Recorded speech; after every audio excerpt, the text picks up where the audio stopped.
Welcome to the We Hack Purple podcast, where each week we meet a different person from the information security industry to learn about their super cool jobs. This week, we are sponsored by ThreadFix, which is powered by Denim Group. And our guest this week is Davin Jackson. We are going to talk about what it's like to be a pen tester. I am your host, Tanya Janca, but I already know you're like, I don't want to hear more about Tanya. I want to hear about Davin. And so without further ado, here he is. Welcome.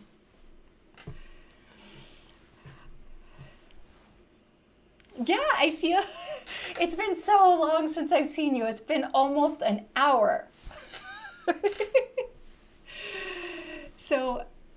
So for those who, I'm hoping that people can hear us. So I'm seeing that people are watching, but someone is posting, I can't see or hear anything at 6:02. Oh, they can see us. Okay, thank you for letting us know, Mateus. And someone is saying, where is everyone from? And could you please smash the like button? So we have a fellow Canadian on. So Davin and I earlier were on his podcast, the Alpha Security, did I say that? Alpha Cyber podcast. Oh, that's true. I like how it's Infosec Unplugged. It makes me want to bring my guitar.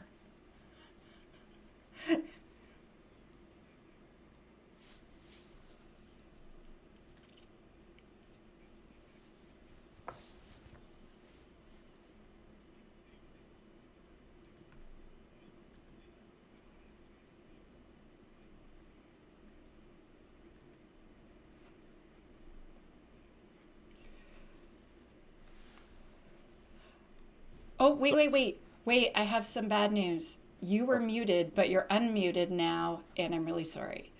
This is because last week when I've unmuted you. This was my fault. I'm so sorry. Oh, Last week when I had Barbara on, she kept giggling and giggling during the outro, so I muted her. And then in my tests, I guess somehow we didn't see that. I'm so sorry. oh, no problem. I can start over again. So, Yeah. Infosec Unplugged is the show. Like I said, I'm Davin Jackson from Alpha Cybersecurity. How you doing? But yeah, Infosec Unplugged is my show, and the idea for that show was to kind of just bring people from all over tech and cybersecurity, and just have an unplugged conversation. So you can see a lot of these people in conferences giving talks, or if you're lucky enough to work with them, you're at work, you're strictly professional. But wanted to kind of highlight people, where they can talk about their stuff but let their hair down. So that's where the idea of Infosec Unplugged came from. I love it. I feel like maybe, eventually guitar. I don't know. We'll see. Hey, if it makes you comfortable, I mean, I tell people, bring a beverage of their choice. So if a guitar makes you feel comfortable, go for it. It's Oh, my, there's one there. I see. Well, hey, it's my show. I say you can do it. But we're not talking about my show. We're here with you. It's true. Although everyone, to be clear, should check out his show. So originally, I wanted Davin to come on my show, and then I looked, and his show is 6 p.m. on Thursdays, and I was like, oh, this means that I can never have him on because he's always doing his show. But it turns out he's in the Eastern Standard Time Zone, and I'm in Pacific. And so then I had the brilliant idea. I was like, can I be on your show and you be on my show on the same day? And then he totally put up with my crazy idea. Well, I was like that works. Yeah, let's do it. So let's do it. So yeah. Awesome.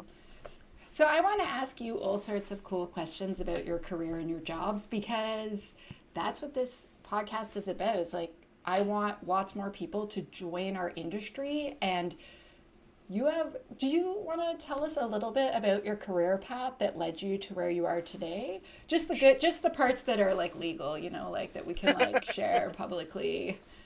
No, I'll give the condensed version. So like I said, I actually didn't start out in technology. I went to high school. I was always like technically inclined, I guess you could say. I was always tinkering with stuff, messing around. Like my grandmother just let me do whatever I wanted as long as I was able to put it back together by the time my parents picked me up to go home. And the rule was, if it was working before, it better work after. And if it wasn't working before, fix it. So so she just let me have free reign as long as I could put everything back together. And the last thing I wanted to do was upset that woman. So it worked out. Like I said, I went, but I got older and tech wasn't the cool thing. So I bounced around a little bit, and then I went into the military. I was actually an aircraft mechanic in the Air Force for the F-16s and the F-117 Stealth. Did that for a few years, got out, and came to the harsh realization that there weren't any fighter jets in the civilian world. so, so I bounced around. Wait, and then even if there was, I couldn't talk about a lot of it. So yeah, so I bounced around for a little bit. I tried electrical, enjoyed it until I fell off of a 25-foot ladder. Scary. Once I realized I was able to walk, I walked off the job site. Oh, wow. I tried my hand at low voltage and alarm systems, and I actually loved it. I enjoyed it a lot. But where I was living at the time in Connecticut, in order to get your license, you had to be registered as an apprentice, and your employer had to register you. So for any of that time to carry over for you to be, for you to get your license, I think you have to do it for like 5 years before you can test for your license. Oh, wow. And my employer basically looked at me and said, well, if I register you, then I'd be mandated by the state to kind of give you these pay bumps and stuff like that. And why would I do that when I can keep you at like $10 an hour? And Ew. it was at pretty much at that point where I was like, okay, I'm never gonna let someone else control, what I wanted to do. So I went home, tried to figure it out. And my wife, who was my girlfriend at the time, was basically like, "What is it that you enjoyed? Do you enjoy doing?" I see the cup again. But it was like, "What do you enjoy doing?" And I was like, I always wanted to get, try tech, but I didn't want to go back to college for it and incur more student loans. We had just had our daughter, and it was just like I was lost. And then I did some research and was like, oh, you can get certifications for it. So I started studying. Like I said, I worked my way up. My first tech job was actually doing like a side job at Circuit City when they were still open. I was their home theater guy, and then asked if I could just do tech, on my free time at the tech bench. And like I said, just built it up. Finally, I started working at a school system, and that's where I got introduced to cybersecurity. At first, it was more incident response type stuff, and then I kept trying to figure out, well, why we kept getting hit, how are we vulnerable. So I started looking up doing vulnerability assessments, and then I saw pen testing, and it was like a light bulb hit. And I knew from there that that's what I wanted to do. Job wouldn't pay for it, so I took a few $1,000s and bought the CEH course, and then also drove down to Virginia for a boot camp taught by Keytron Evans. And like I said, the rest is history. Since then, I've worked at a few different places. I've done Fortune 500 companies, military or government installations, medical facilities, financial institutions, you name it. I've pretty much tested it at some point. You're like, I put it through the ringer. Yeah, I mean, at some point, I mean, it's been a journey, but it's been fun. That's awesome. So, can you describe what a pen tester job is like for someone that's watching that's like, I don't really know what they do? Right. Besides, obviously, press 2 or 3 buttons in a movie and then they hack the NSA effortlessly. Oh yeah, that because that's That's how easy it is. real and true. Um, so penetration tester, ethical hacker, is essentially, for lack of a better word, a hacker. Difference is we're not the people that you see in the news breaking the law and doing ransomware and hacking elections and stuff like that. We do follow a lot of the same techniques. We do use a lot of the same tools, but the difference is we have rules and scopes and rules of engagement that keep us within the realm of what we're supposed to do, and also keeps us out of jail. So basically, what we get to do is we get to simulate what a real world attacker would do in a situation and help secure the company before they end up, being a victim of a real breach. That's awesome. Can, Can you tell me what a day is like in the life of a pen tester? Like, do you sit in meetings all day? Are you freezing cold in a data center wearing like a big hoodie and like wearing mitts? Yeah, exactly, right? I have a hoodie too. It's like my cute, it's cute, friendly hoodie. I know I Um, had my branding too, so. I know. I now have a pink hoodie, but I wore it yesterday. I was like, "Don't! You should have waited and worn your cute." Because we now have like cute pink hoodies for we have purple because Of that's course. good. Because I want pink hoodies. So there. And when you run your own company, you can do You that. can do what you want. Yeah. I need an alpha cybersecurity hoodie though. Probably, I think I need one. We can Sorry, arrange. please. Yes. So Sorry. a day, a day in a Sure. life, a day in the life of a pen tester. It just depends on what's going on. If there can be long, it could be a day of meetings depending on if we're going over the scope and rules of engagement. Like I said before, making sure what we can and can't touch. You know, what if depending on the type of pen test, because you can have a what's called a black box pen test where you're truly simulating a real world attack where you have no Mhm. knowledge and you basically have to get the knowledge off of the internet and figure it out yourself. Or you have a white box or a crystal box pen test where they give you a list of IP addresses or URLs that you're allowed to assess. So like I said, it could be meetings. Usually the week of a pen test week. Monday will start off. Well, if we didn't do it the Friday before, but Monday usually starts off the kickoff. So we will send off an email or have a quick 10-15 minute meeting saying this is what we're doing, we're going to be starting our test, and then Mhm. it's just literally the start of the assessment. You go through the different phases of a pen test, checking for open ports on IP addresses. If it's like I said, if you have to do some type of open source intelligence or OSINT, doing a lot of Google searches, DNS queries, just a lot of just gathering all the information you can get. Usually, the first day is nothing but reconnaissance and enumeration, and then you move on to the next day. That might be involved where you really start doing some of your more active scanning. So now you're running your nmap scans, your vulnerability scans, to see what's open, what ports are open, what vulnerabilities exist, validate that the vulnerabilities are real and not false positives, and determine whether or not they're exploitable. Once you have that list of information, the next phase is to kind of gather your tools, whether it's Metasploit or Cobalt Strike or whatever. And I said that And right. smash, Okay, yeah. and then smash things. Yes, then you get to smash things within scope, because again, you don't want to do anything outside of scope, so you don't want to do anything that's going to cause a denial of service condition or actually bring down a network or a service.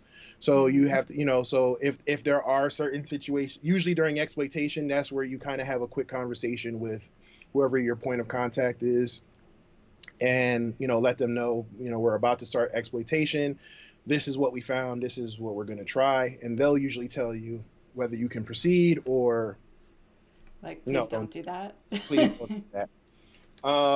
Like I said, then you go through the phase of exploitation. If you get in, great. But then the recon stuff starts all over again. This is your post exploitation or privilege escalation phase. So now you're trying to see if you can gain, system level access or root access on the system. You're trying to find other exploits. Excuse me. Trying to see if you can move around the network or pivot to another machine and see what you can find. And again, it's just the same thing all over again. And then finally, once you do that, the assessment part is over. Then it's more of the debrief and the report writing. That can also be a long, stressful process because now you're writing, you're keeping, you're chronicling everything you did, every step you took.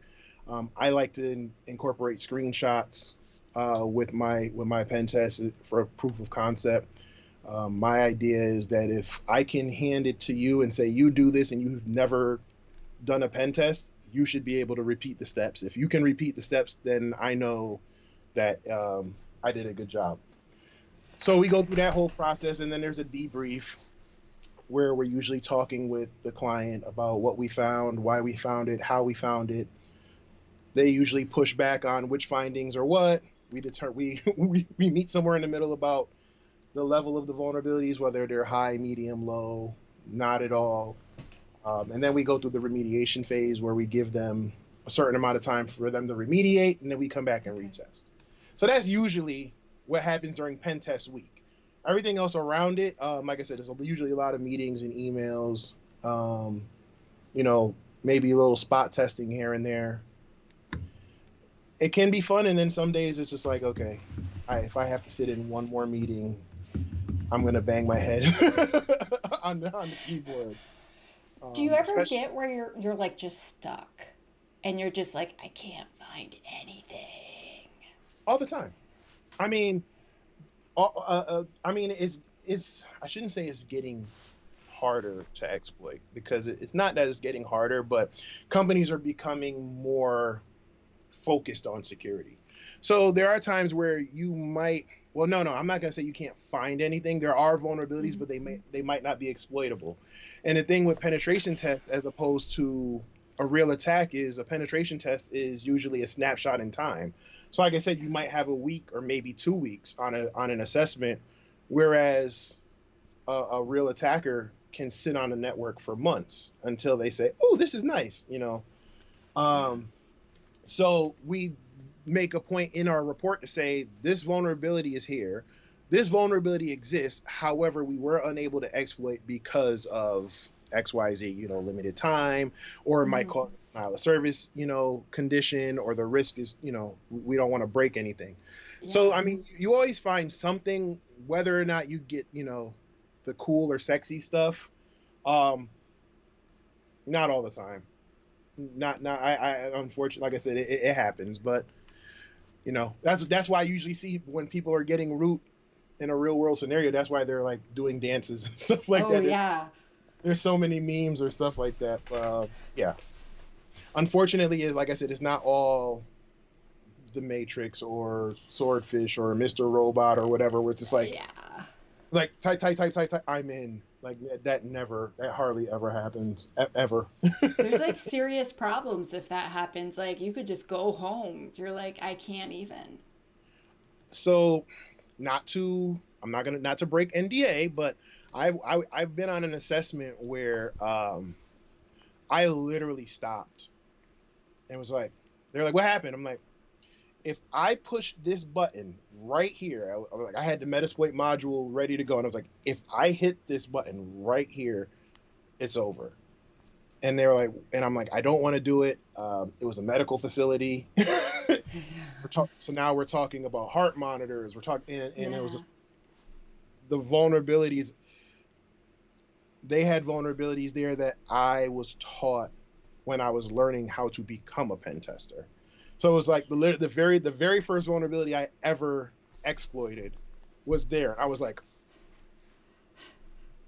no, I can't do that. Oh, it happens. Yeah, so there are times where it's like, listen, I'm just gonna show you this report. Just know that, you Yeah, know, like I can exploit it doesn't mean it's a good idea. yeah, yeah. So We have questions in the chat. okay, So, do you still get paid if you don't find anything? yes. You're paid to test. You're paid to test the environment. So if they are indeed secure, then they're paying to get that report. A lot of companies also have to do pen testing for compliance, whether it's HIPAA or PCI or whatever. So they have to have a pen test done from an outside company. So you're still performing the assessment, you're still running the scans, the tools you use, the commercial tools still cost the thousands of dollars that they cost. So it's still a Yes. service being provided, whether or not whether you get access or you exploit successfully. And like I said, it doesn't always happen. Sometimes it could be that their stuff is just really secure, and other times, again, this is a test is only a snapshot in time, so And you you have might not limited see it. time. Yeah, you Mm. might not see it, or you do see it, and it's like, okay, but to do the exploit is going to require a lot of things, and that's where again the ethical and malicious, that's where that line is drawn. because a malicious attacker isn't going to care if it's going to cause a denial of service. A malicious attacker isn't going to care if, oh, well, this, we don't want to touch this server because it's out of scope. No, they're going to go for whatever. They're going to go for the jugular every time. So we just have to do our due diligence in the document, and this is why documentation is important, because you want to show that even though you were unsuccessful, you still did the work. Now, if you just went on a pen test and just said, and then come back at the end of the week and go, done, yeah, you probably won't get paid. So we had a bug bounty hunter on the show earlier, and you only get paid if you find a bug, but then you can just spray and pray, and like, while with the pen test, you're trying to verify the security of the entire system from every angle and assure that it's secure, right? So it's like different goals and why you get paid. And like, pen testers almost always find something. Yeah, I mean, like I said, there's always going to be a finding. It's just whether or not you successfully exploit it. Now, to bug bounties, yeah, I mean, for example, I think what was it, the one from a few weeks ago where they basically did like a supply chain attack. Yeah, you can do that. Confusion. Yeah, you can do that, even though you were testing one company. You noticed that they were all attached, so you were able to now do that, and then they all paid you. If we were to do something like that, we'd go, hey, we did a supply chain attack, and they're going to go, great, that wasn't in scope, you're going to jail. So, you have to be very careful, especially depending on the pen tester or the pen test or where you're going. I think of the coal fire situation, where they were on a physical pen test. They had permission from the client to break in, but they didn't have permission from, I think, the sheriff's department, whoever had jurisdiction. It's basically like it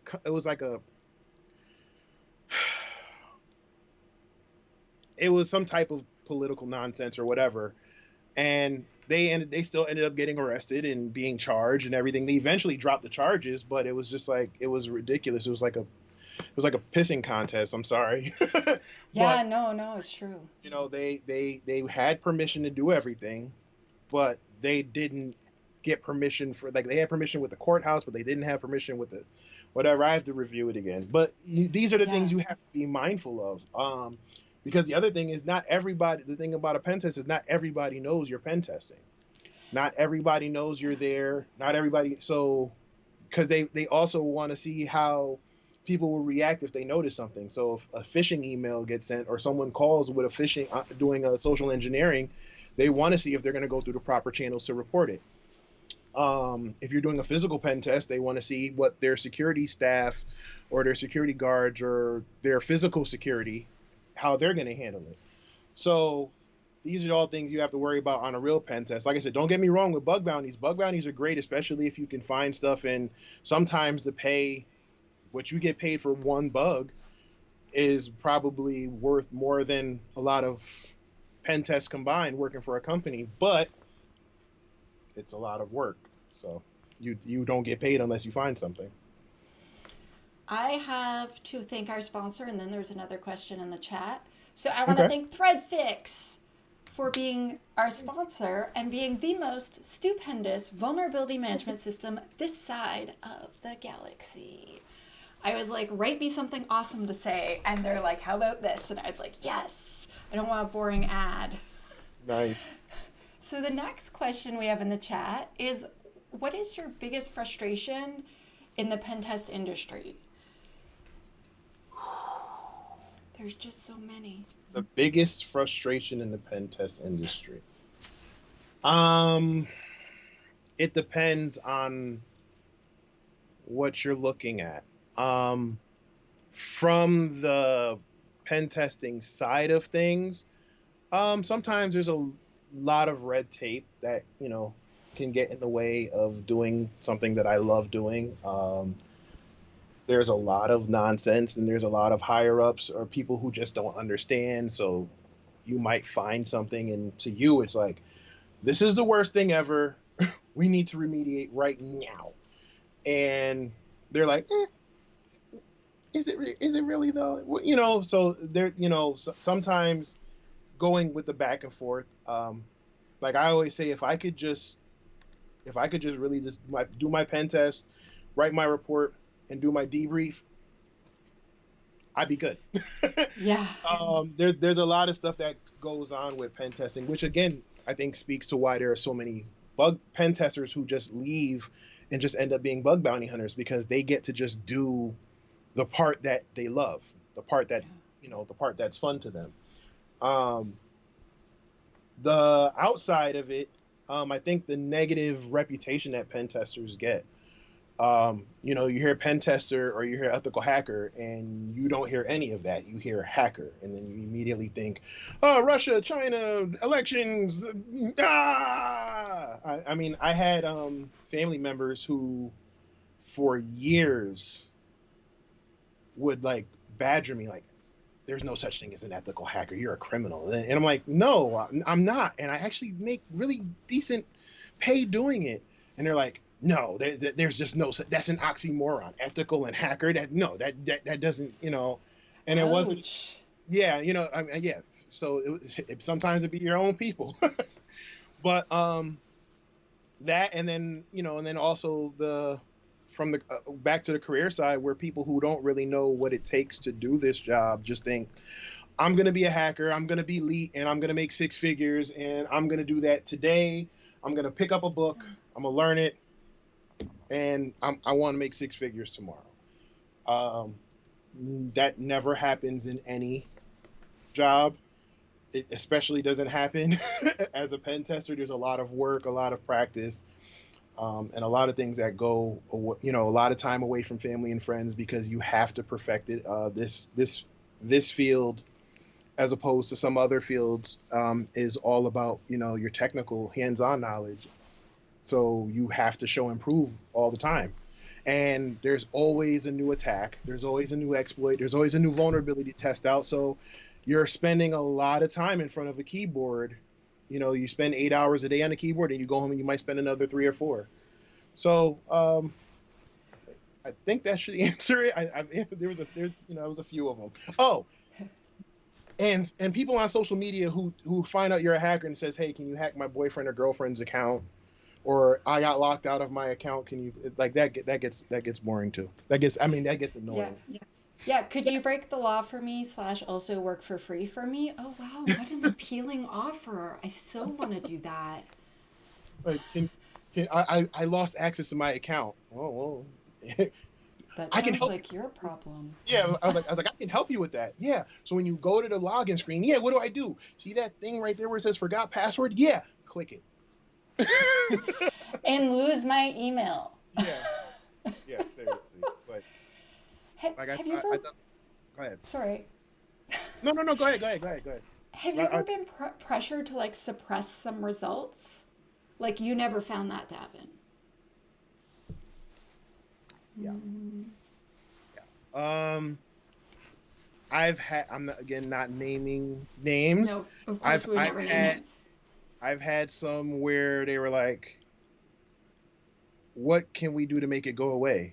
And I was like, fix it. Bugs. Fix it. It'll all go away if you fix it.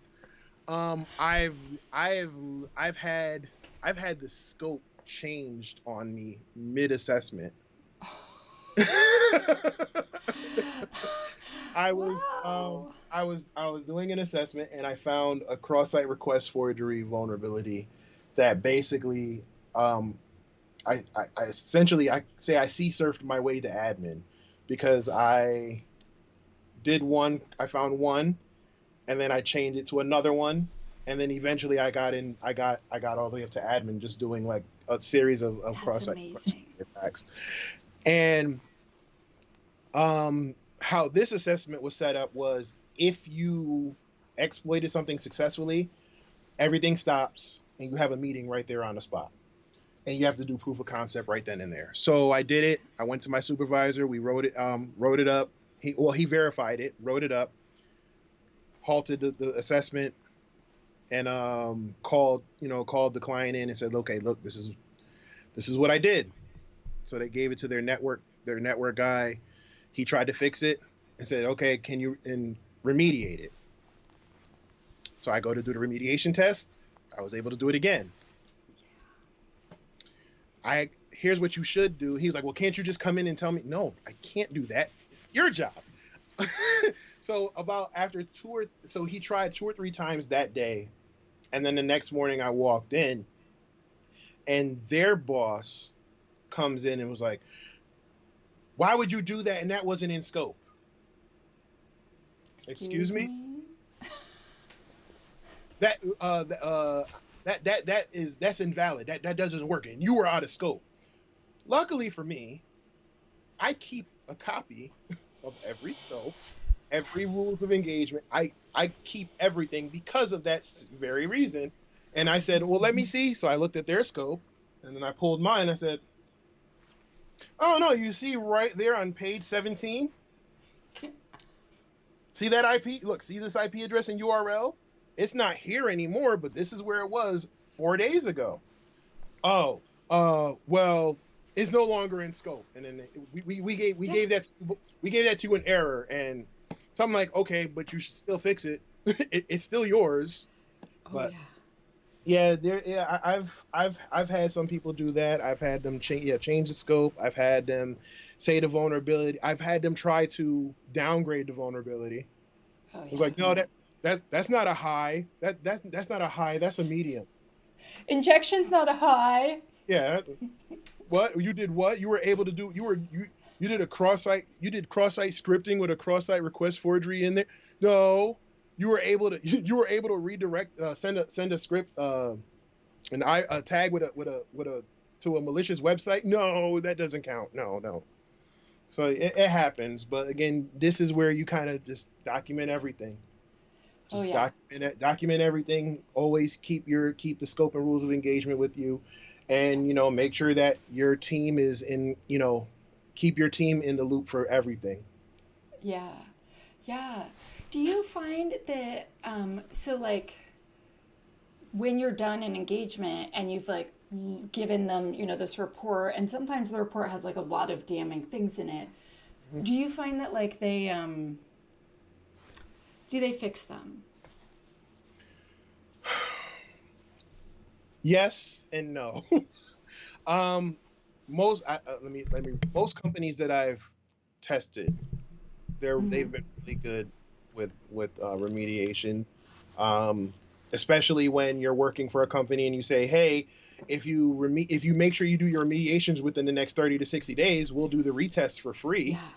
That you have to incentivize it. So it's almost, because usually it's like, we don't really want to fix it. But now if you say, well, we'll come back and do the retest for free if you remediate, now they're like, okay, we have to fix it because they're going to do it for free.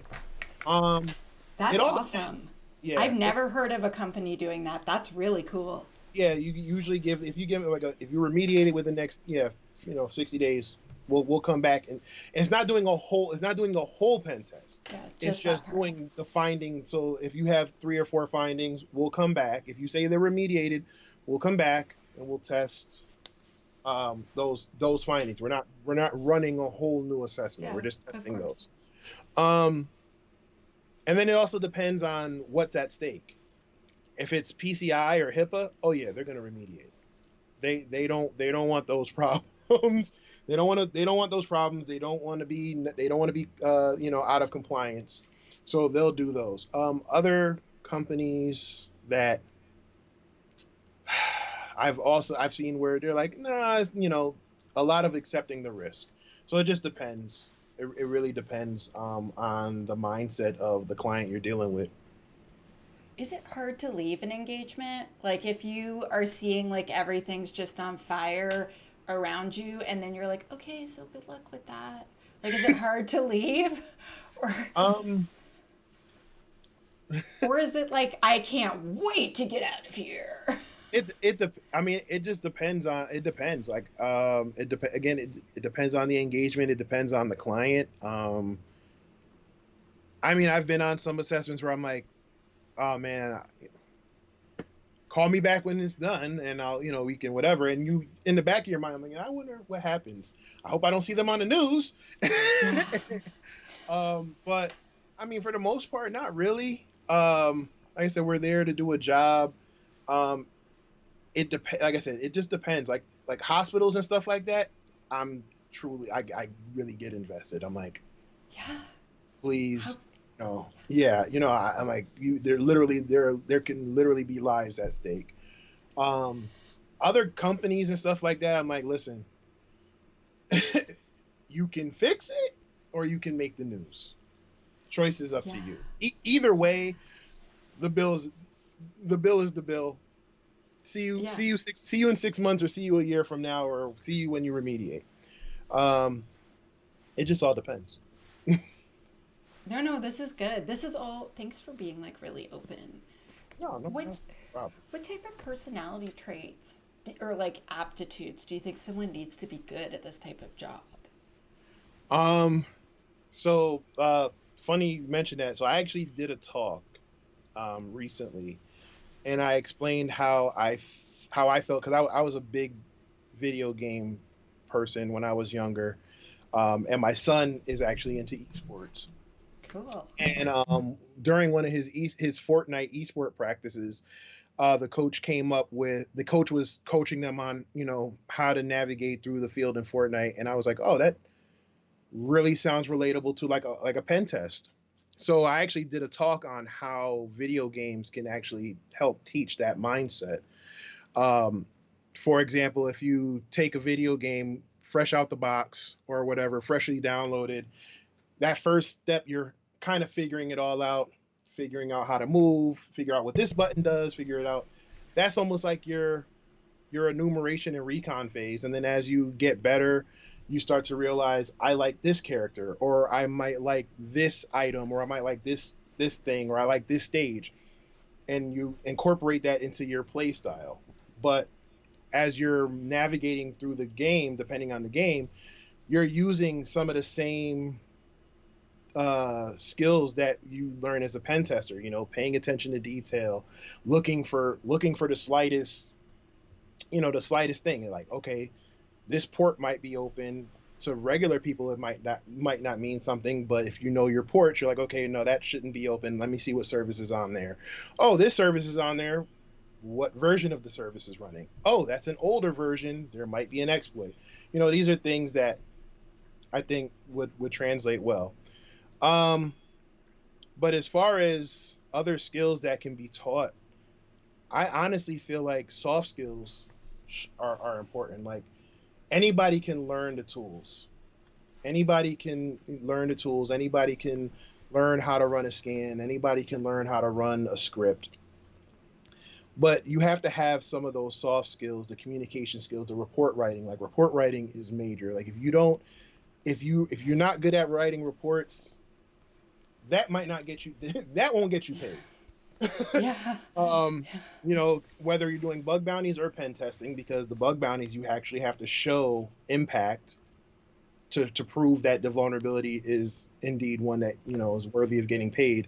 And the same thing with a pen test, you have to show that you did the work and why the vulnerability is the vulnerability and stuff like that.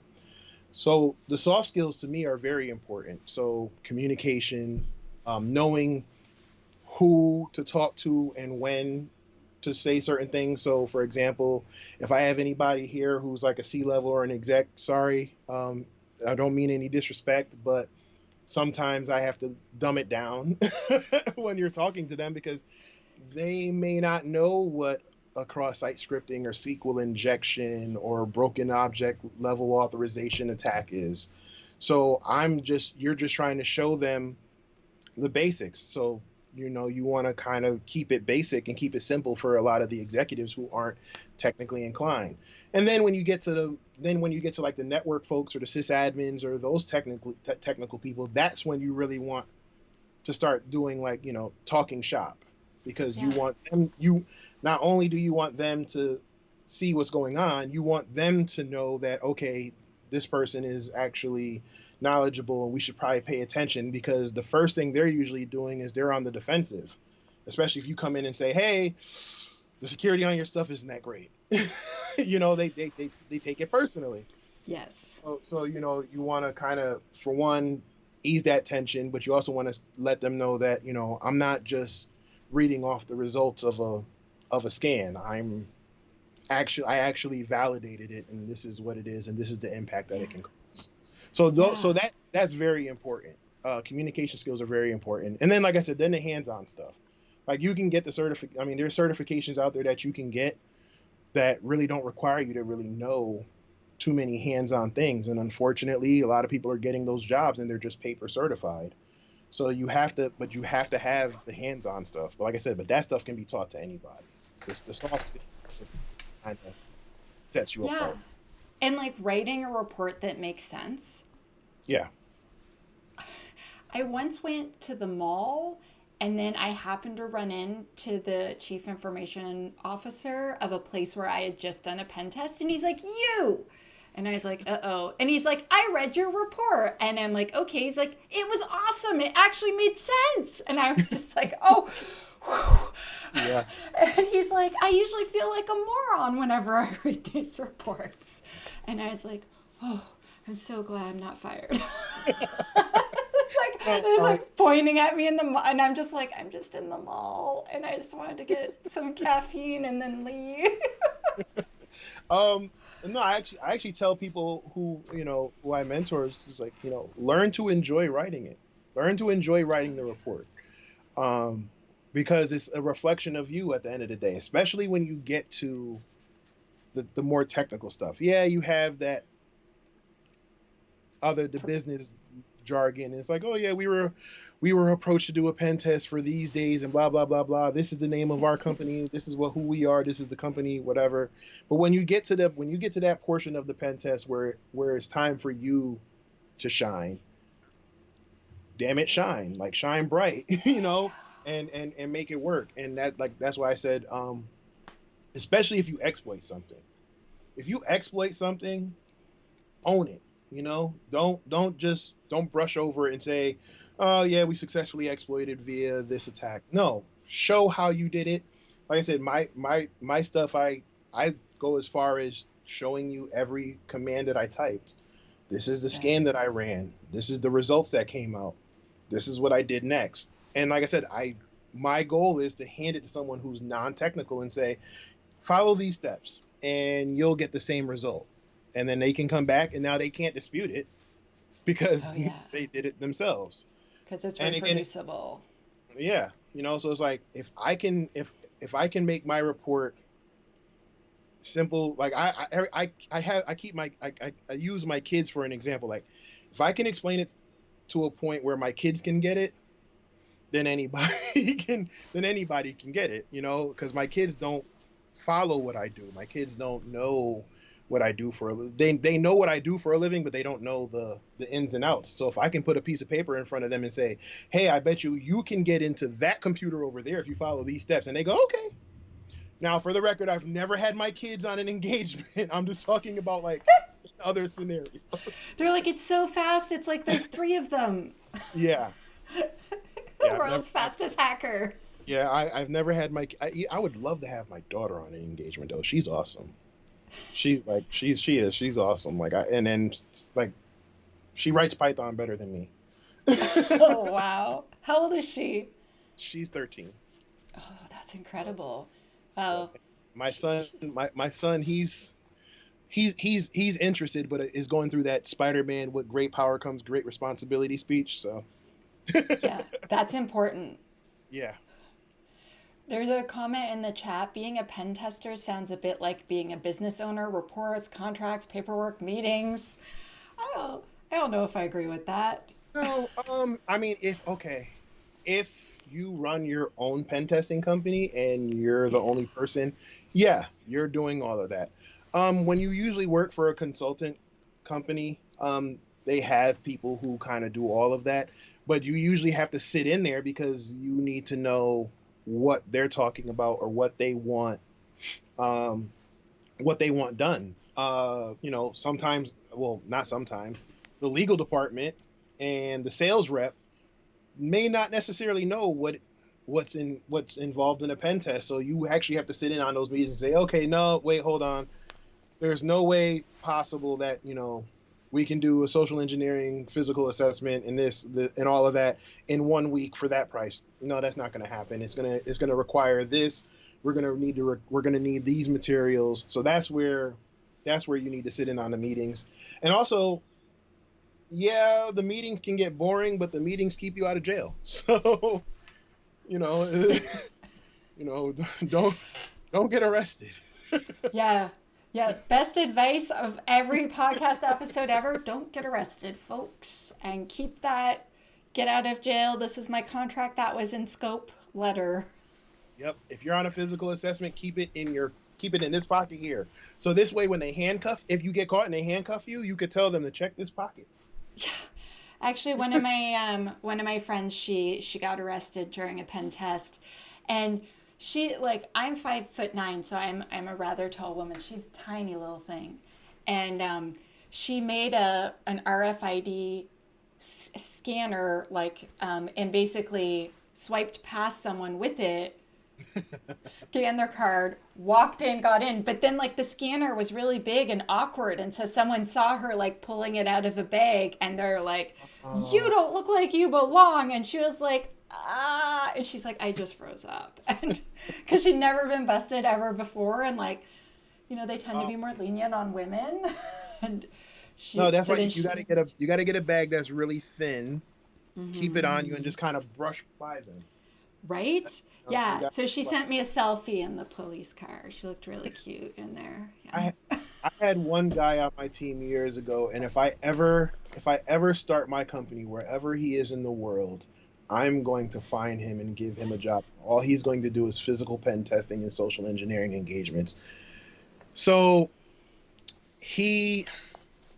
great guy, but he just, he really stayed to himself. He was quiet, you had to be his friend for him to really speak with you. Other than that, you wouldn't even know he's in the room half the time. And the first physical assessment that I brought him on with me, we ended up getting separated because security spotted us. And I went one way, he went the other way. The security guard followed me. I got away. But then when I go back, I'm like, well, where is he? I'm looking all over. Now at this point we're on the first floor. I get up to the second floor after I make a couple stops and take a couple selfies in offices that I'm not supposed to be in. I get to the second floor, he's not there. I get to the third floor. Now this is where the executives and the executive call center or whatever. I poke my head into the call center, and he's sitting there, and he's directing people to a malicious site that he had set up previously, prior to us even getting into the building. And he's literally, and they're you see that they're looking up and they're nervous, and he's like, and I was like, what the heck is going on? And he's like, oh, I'm making all of them own themselves. And I'm like, how? I'm like, what? So I said, okay, maybe. I said that was a fluke. So another time, so then I sent him on another assessment, and he goes on eBay. I can't say the name of the company, of course, but he goes on eBay and he finds one of their polo shirts on sale. He buys the shirt. The assessment was supposed to be on Tuesday. He shows up on Wednesday. He goes there on Wednesday and he's like, I'm sorry, my kid was sick. He doesn't have children. He's like, and my wife had to work a double. He's single. And he's like, he gives this whole story, and he's like, and I know I was supposed to be here yesterday, but if you could just let me in. I was brought in by insert C-level executive's name here. And the lady goes, okay, come on. And she lets him in the back. And then, so I'm like, okay, so I'm sitting there going, holy crap, that worked. I'm like, all right, well, fine. Just call me when you get out and let me know what you find. He calls me 3 minutes later and he goes, I'm in. I said, I just hung up the phone with you. How'd you crack would you crack a password? How'd you get in that fast? He goes, oh, she let me in. he had a conversation, and then he was like, "Yeah, I gotta hurry up and get out of here." And she was like, "Oh, I can just log in with my credentials." He's like, oh, thanks, sweetie. Yeah, like she's like, "Oh, I go." But yeah, this, I mean, he's all like he's never been caught. Like I've, I think I got caught once, but yeah, he's never been caught, and then he makes the people do it for him. So it's like, hey, I didn't do anything. I just told them. I just told them I'm from IT and I made them do it. So I sent two of my security team once to, like, so I was the CISO and I sent them into the data center to, like, rack some servers because basically just we needed some servers and we had asked ops and we had waited like 2 weeks. And I'm like, I don't want to wait anymore. Just go down there, plug those things in. Like, take my credit card, go buy stuff, plug it in. I'm not waiting. And so they go in and they racked the servers, and then they realized that we had some old servers that weren't plugged in anymore, and they're like, oh, we should take this back. So they both take these two big racks and then they go to walk out, and the guy's like, do you have permission to take those? He's like, yeah, but my hands are full, dude. See ya? And then they just both walked out with two big towers each. And they come back to the office, and I'm like, what are those? I asked you to buy stuff. Those are 10,000 years old. You didn't buy that crap, did you? And they're like, no, we just like stole it out of the data center to see if we could. I'm like, now I have to call the data center and give them crap. And they're just like, yeah, we just walked in, and then the guys questioned us, and I was like, oh, my hands are full. And then we just paused, and then just kept walking. Like, we have shit to do. Bye. So I mean, when you do a physical assessment, you're using people's good-hearted nature against them, right? I mean, when you're a kid, you're taught, not to stare, not to be nosy, hold the door open for people, be polite, and all of that. So I had a similar one. Like I was on an assessment, and there wasn't a physical assessment on the books, but the CTO just kept bragging about the security of the company, and he's like, we don't even need half of this crap, but we have so much money we can afford it. And I'm not gonna lie, that building was probably more secure than some government buildings I've been in. And the whole time he's like, I bet you couldn't get in. I bet you couldn't get in. I bet you couldn't get in. And I'm just like, wow. So now that itch. Yeah, the gauntlet's been thrown down. Yeah, like that itch in the back of my brain is starting to like get, and like he's doing this for like 2 days, and it's just like, hypothetically speaking, if I would need a piece of paper signed by you that said I'm allowed to do this. Does that mean you're going to do it? No, I'm just saying hypothetically, if I were, this is what it would require. Okay, so now another day goes by, and he's just like, "Oh, I bet you're chicken. You're too chicken to whatever. You challenge accepted." So now I said, "Okay." I told him I finished the assessment a day early, and I said, I'm flying out tomorrow. He goes, okay. So I handed my badge and everything, go back to the hotel. Next day, I wait till about 12:30-ish or so, because I done scoped the place out the entire week. Every time he told me that I couldn't do it, I'm like, okay. So I go and I grab a box from the dumpster by the hotel, and I bring it in my rental car with me, and I drive to the facility, and I put on the act that this is the heaviest box you could ever imagine. I'm sweating, I'm like tipping over like I'm about to fall, and the first person opens the door for me. Now I'm sitting there, and again I'm kind of struggling, and where are you trying to go? The third floor. They swiped their card to call the elevator down. And then because it was the security floor, they had to swipe the card again and push floor 3. Now I get up there. Now I'm like, okay, how do I get in here? Because now you go in, and there's like a little sitting area, lobby type thing. And then there's the door. Well, at 1 o'clock, everybody goes out for their cigarette break. However, rather than go downstairs to the designated smoking area, they would just run out to the garage that's right here. So now I'm sitting in the lobby in the chair with said box. 1 o'clock comes, everybody makes a beeline to the door to lead to the garage. They run out, I walk right in. And now I sit there, I plug my laptop into a network port and see what I can find a little bit. Left it there for a second, and then I went to the CTO's office and I sat there. And it was And you're like, I've been waiting for you all morning. yeah, and when he comes back because he was one of the smokers. He comes back and he's like,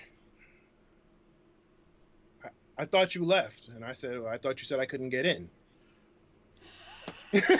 and he was like, what? And I said, and the moral of the story, no matter what antivirus you use, no matter how much money you spend on your budget for security every year, if your people aren't properly trained, they will always be the weakest link.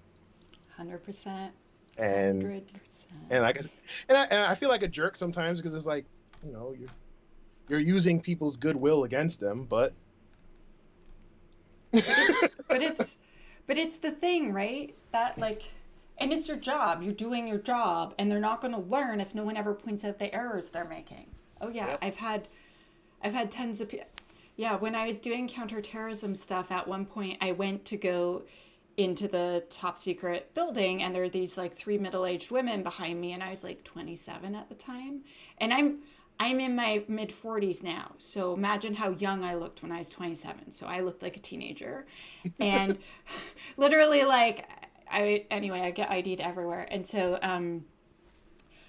I look at them, I'm like, "Oh, you're going to have to swipe your badge." And she's like, "Oh, like could you just hold the door?" And I was like, "No, this is a top secret facility." And she's like, "Yeah, but like you don't need to be rude." And I was like, "You're being rude. There's security policy for a reason." And Yeah. she was like, "Really? And you're not going to let us in?" I'm like, "No, back off. In fact, go back to the elevator and leave. If you aren't going to swipe your badge, get out." And then the lady's like, "I'm from the Canadian security establishment and you just passed a big test." And then she told the bosses how like I wouldn't let them in. And I was like, Yeah, because that happens. Like you know, buy a bouquet of flowers, and oh my gosh, he's so sweet. I wonder who those are for. Here, come right in. yeah. You just walk in and like, it just. Like I said, we've done. I actually missed that. I missed the red teaming. I haven't done a full on red teaming or physical engagement in a while, but that's fun. But yes, but the flip side of it is again, sometimes you will get roughed up. Yeah. You will get roughed up. You will possibly get chased. Comes with the territory.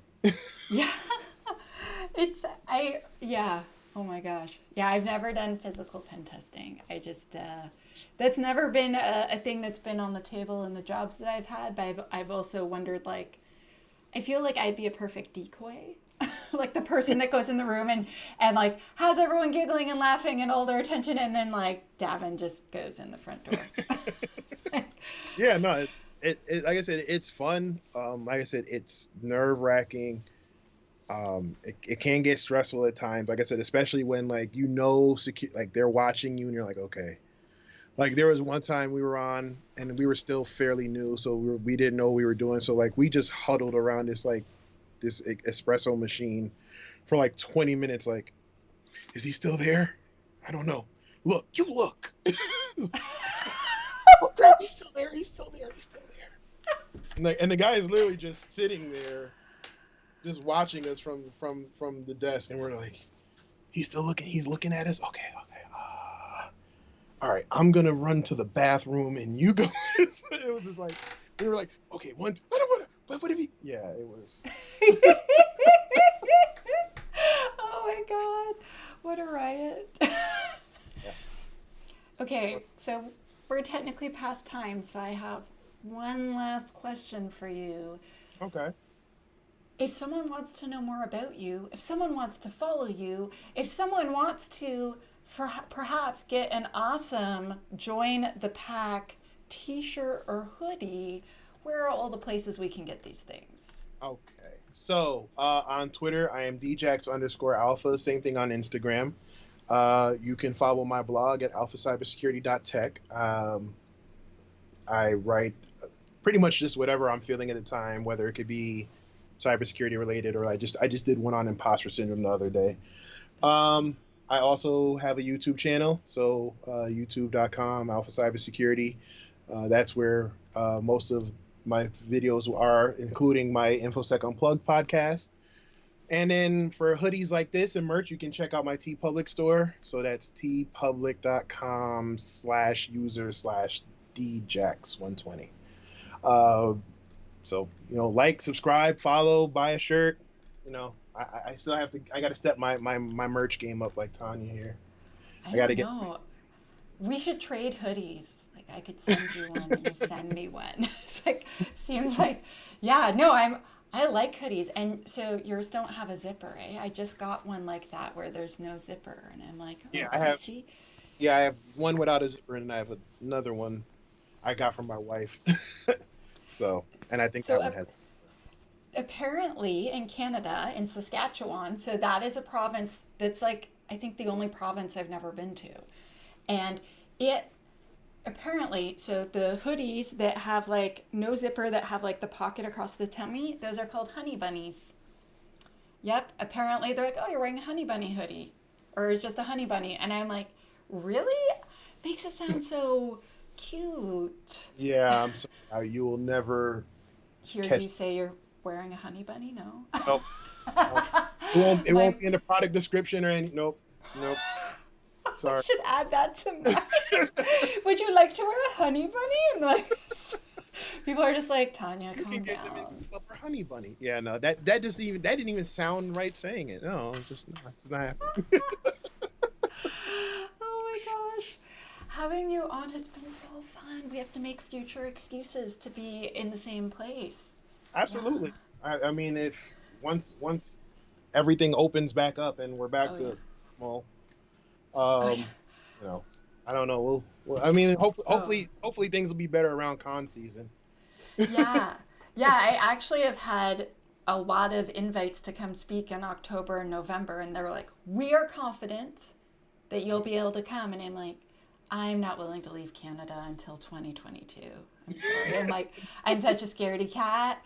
And it's like, even if I get the vaccine, so I'm scheduled to get the vaccine according to the province in like July and August if everything goes super great. So yeah, but there's still like the mini humans, also known as children in my life, they don't get one. Yep. So there's that. And then I have like family members that are immune compromised, and so they don't get one. And so there's still like the super danger zone, and they're like, oh, you could just quarantine for 2 weeks. I'm like, do you not want to see the people you love for 2 weeks? No, it sucks. It sucks. How much money do you have to make this worth it for me? Yeah.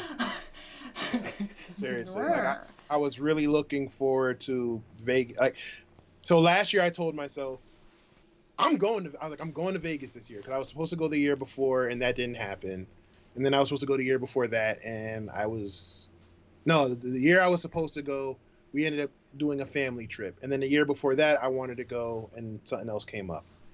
So I said, 2020, I'm going to Vegas. I'm doing hacker boot camp. I'm going to DEF CON. Screw it. All the stuff. I'm like, nothing's going to stop me. And COVID said, hold my beer.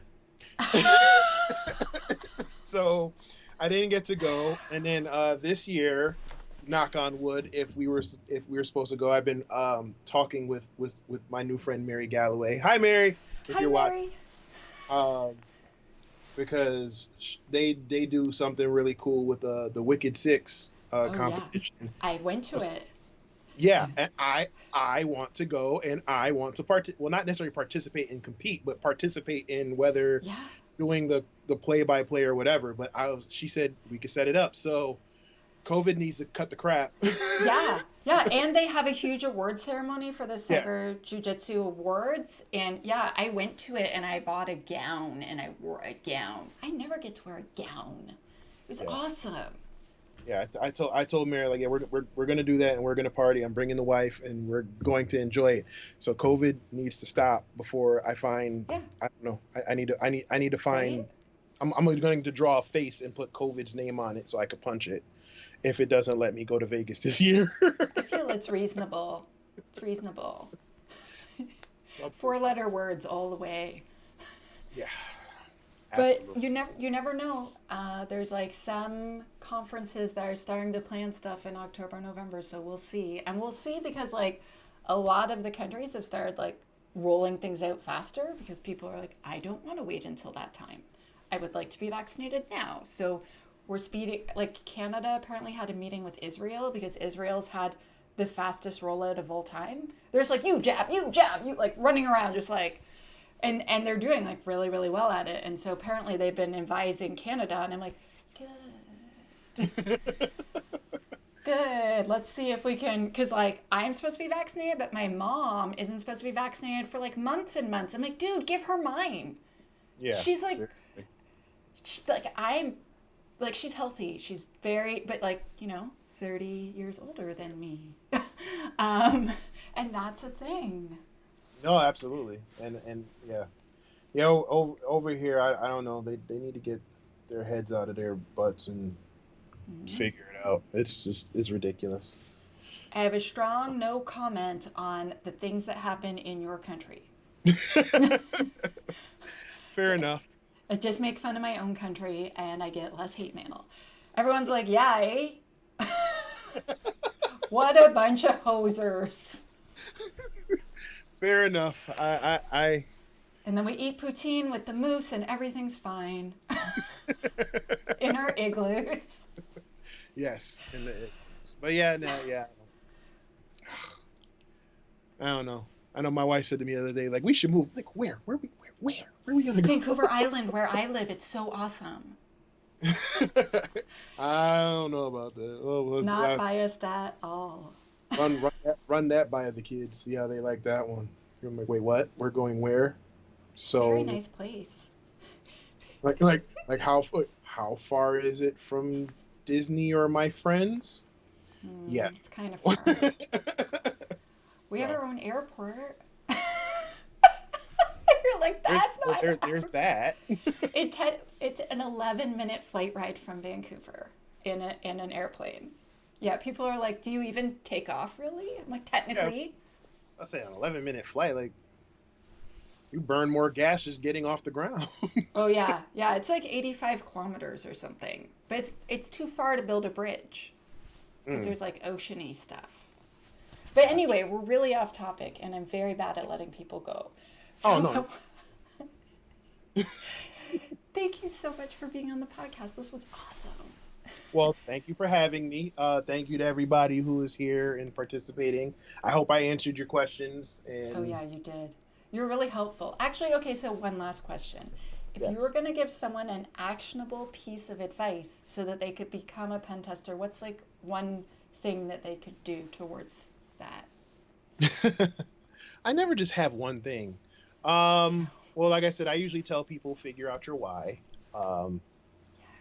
because that's going to be important when those long nights or stressful days where it's like, I don't want to do this anymore. And you have to remember why you got into it in the first place. And it can't be because you want to get a big salary or because you like Mr. Robot. Great show, but not a good reason to get into the career field.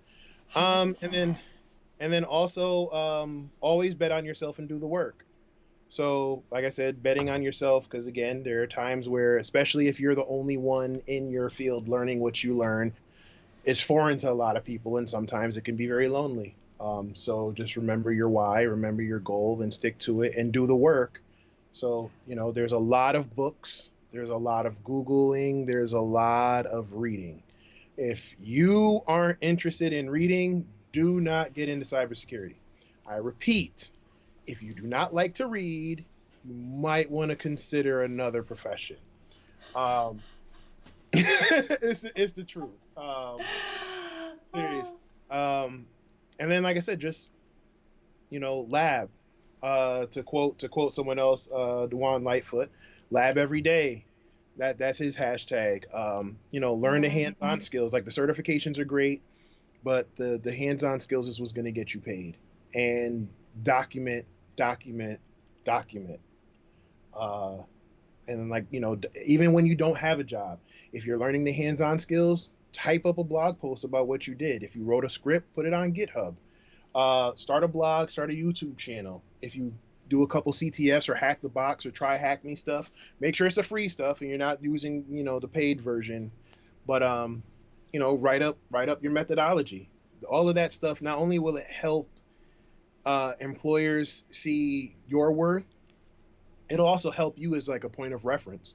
I, Oh, yeah. Anytime I write something down or I type it up, it's like, okay, like I still refer to my old blog posts for certain things sometimes.